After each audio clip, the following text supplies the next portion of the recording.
Bom, o Reinaldo Azevedo, numa das suas elucubrações, né, não tão, não tão pontuais, assim, não tão pingadas nos is, assim, né, não tão qualificando o ser das coisas, né, não sei, fez alguma comparação sobre a questão de uma professora de literatura, não sei se seria eu, né, não sei lá que professora seria eu, sou um professor de literatura também em algum momento, avaliando aí algumas obras. Obra, bom, obras também de literatura, já que a comparação dele foi professor de literatura. Então não sei se eventualmente comigo. Até porque, de certa forma, eu entre aspas, sou um pouco professor de literatura, porque eu falo, eu explico aqui, faço revisão de videogame, né? Então eu não deixo de ser um pouquinho, né? Guardadas as devidas proporções, eu sou um professor de literatura. Né? Os jogos de RPG que eu jogo são, no geral, contações de histórias, né? Mesmo de outros jogos, não necessariamente RPG, né? Que também são histórias contadas e narradas, né? Mas às vezes não necessariamente em formato RPG. Então, claro, né, eu tenho uma porcentagem bem pequena, eu até diria, eu sou um professor de literatura. Né? Eu sou mais um analista de jogos, aí sim, seria mais seria uma qualificação mais correta, mas isso é um pouco literatura, porque como eu conto a história do jogo também, eu estou falando de literatura. Né? Os jogos são nos diálogos e em outras porções de contação da história, são histórias escritas, né? Então é literatura. O videogame possui dentro de si, a mídia do videogame possui dentro de si literatura. Esse é o fato, né? Então aí não sei se essa comparação é meio comigo e tal. E daí ele pega e vem disso sobre a questão das notas. Né? Eu não sei exatamente sobre o que ele está falando. Ele falou que teve duas questões, daí uma que foi uma mulher, daí ela falou muita coisa, mas no final acabou dando 10. Porque eu falei, eu não sei se foi isso sobre a questão do argumento da maldade fingida, né? Como controle de motivação da vida dos outros, e que hum, isso seria depois de falar muito, depois de ter feito vários vídeos sobre isso, no final teria dado nota 10 porque foi uma questão que me neutralizou. Não, disse que foi uma questão que me neutralizou durante muito tempo, mas eu a respondi e disse porque estava errado. Depois o Ronaldo Azevedo diz, não, mas você não entende o que eu falo. Não, mas eu não sei se exatamente eu entendo tudo que você fala. Eu consigo verificar qual é o erro do argumento, mesmo que eu talvez não entenda totalmente, mas eu sei o que está errado. Então, por isso que eu falei, me neutralizou durante um tempo. Não que eu não tenha respondido depois a ponto de superar esse argumento, né? Então, por isso que eu não dou nota 10 de jeito. Eu acho que ele não entendeu direito, né? Quando eu falo da questão da correção das notas, né? Que eu já falei por aí. Ó, vocês falam, nós fizemos a lição de casa. Não, a lição de casa vai ser corrigida. Deu nota 10. Não, no argumento de controle de realidade, de jeito nenhum. Eu dei no máximo nota 5. Porque foi uma questão que eu achei mais bem trabalhada.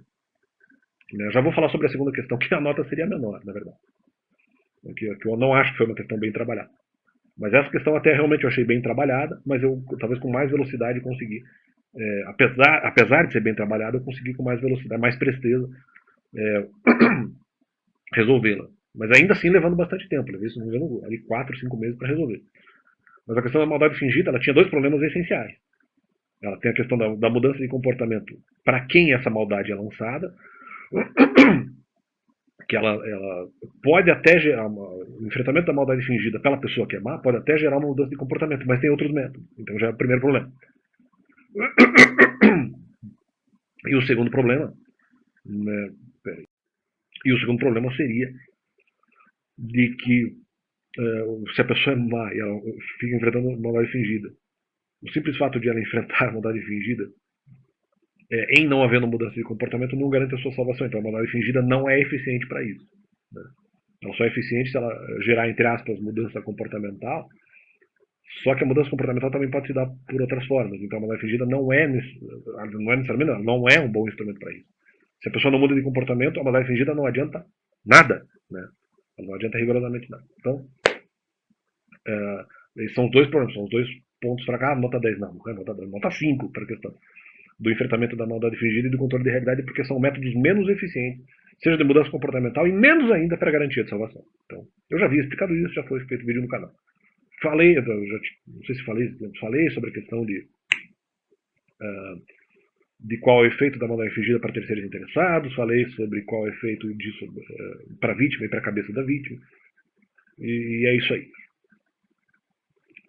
Então, essa questão. A outra questão era a questão dos filhos espirituais, que ela era problemática em vários sentidos. Um dos argumentos usados na questão dos filhos espirituais é que eu tinha feito isso sabendo que as pessoas ficariam presas. Por exemplo, falar sobre o Novo Testamento. Não, eu não sabia. E para mim não ficariam presas. Seria libertação parcial depois, quando eu fiquei sabendo dos mandamentos. Para mim ainda era libertação parcial. Não era prisão. Não entendia dessa forma. A questão dos espíritos espirituais era questionável em vários aspectos. A própria questão da existência dos espíritos espirituais é questionável. E talvez o raciocínio mais provável é que não haja filhos espirituais.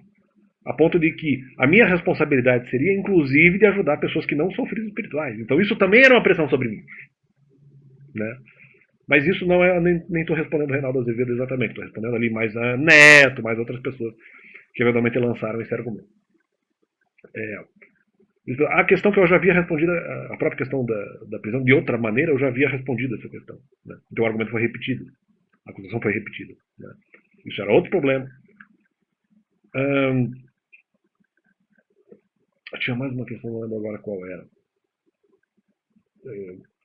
Espiritual. A própria questão de retorno ministerial também era uma questão também totalmente questionável. Sim, havia, vamos dizer, a limitação de influências bíblicas diziam que falar sobre os mandamentos não era algo que deveria ser feito. Então, esse raciocínio era muito problemático. Então, olha, pensando dessa forma, no máximo, eu daria acho que uma nota até menor, 3,5, 4, mas no máximo, nessa questão que me neutralizou, tá durante muito tempo, mais ainda, mas é uma questão que me neutralizou, mas eu daria para essa questão que me neutralizou no máximo 4,5, por questões que eu até já falei, que depois eu superei esse argumento de uma outra forma, mas eu não vou me alongar nesse vídeo especificamente, que acho que não cabe falar agora, mas independentemente disso, no máximo 4,5 de nota, não dou nem 5, e por ser um raciocínio problemático. Eles falam, não, porque teve uma vírgula. Não, esse raciocínio é problemático do início ao fim. Do início ao fim.